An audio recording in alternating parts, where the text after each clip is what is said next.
Tim kuasa hukum mantan Wali Kota Blitar M. Saman Hudi Anwar mengajukan permohonan pra-peradilan. Hal tersebut terkait penetapan tersangka Saman Hudi dalam kasus perampokan rumah dinas Wali Kota Blitar oleh Polda Jatim ke Pengadilan Negeri Jakarta. Maksud kami ke Pengadilan Negeri Blitar pada Senin 30 Januari 2023. Juru bicara tim kuasa hukum Saman Hudi Anwar, Hendi Priyono, menuturkan materi pra-peradilan sesuai putusan Mahkamah Konstitusi atau MK menyebutkan untuk menetapkan seseorang sebagai tersangka harus memenuhi 2 alat bukti dan disertai dengan pemeriksaan sebagai saksi.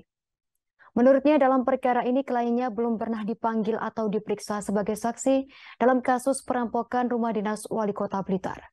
Informasi lebih lengkapnya akan dilaporkan rekan Samsul Hadi yang telah terhubung dengan kita, reporter Tribun Mataraman. Silakan laporan Anda, rekan Samsul Hadi. Ya, baik. Terima kasih Justina. Selamat siang, Tribuners. Ya, kemarin tim kuasa dari mantan Wali Kota Blitar, Muhammad Saman Hudi Anwar, mendatangi Pengadilan Negeri Blitar di Kota Blitar. Mereka mengajukan gugatan pra-peradilan terkait penetapan status tersangka mantan Wali Kota Blitar Saman Hudi dalam kasus perampokan di rumah dinas Wali Kota Blitar Santoso. Ya, kemarin tim sudah mendaftarkan gugatan pra-peradilan ke PN Blitar, dan dalam materi gugatan itu memang tim yang menjadi berkan tim meminta agar Polda Jatim membatalkan penetapan status tersangka terhadap Saman Hudi Anwar. Ya, karena dari tim kuasa hukum menganggap penetapan tersangka Saman Hudi Anwar itu tidak sesuai, karena seharusnya sesuai dengan keputusan dari Mahkamah Konstitusi. Untuk menetapkan tersangka seseorang itu harus ada 2 alat bukti yang kuat, dan selain itu sebelum ditetapkan tersangka yang bersangkutan harus dipanggil atau diperiksa sebagai saksi. Jadi dari tim kuasa hukum setelah berkoordinasi dengan Saman Hudi, ternyata kliennya itu belum pernah dipanggil maupun diperiksa sebagai saksi dalam kasus perampokan. Jadi menurut mereka status tersangka itu sudah ditetapkan oleh pihak Polda Jatim terhadap Saman Hudi ketika dilakukan penangkapan. Untuk itu tim akan melakukan gugatan pra-peradilan yang sudah didaftarkan di PN Blitar, dan nanti untuk dilakukan persidangan. Tapi kemarin dari informasi dari Polda Jatim, Kapolres Polda Jatim menyampaikan kalau mereka belum menerima gugatan pra-peradilan dari tim kuasa hukum Saman Hudi Anwar. Sementara untuk kasus kemarin memang sempat dirilis kembali oleh Polda Jatim, terutama terkait peran Saman Hudi Anwar dalam kasus perampokan di rumah dinas Wali Kota Blitar Santoso. Saman Hudi Anwar ini memberi informasi kepada beberapa pelaku yang sudah ditangkap sebelumnya terkait kondisi rumah dinas maupun ada uang di rumah dinas Wali Kota Blitar.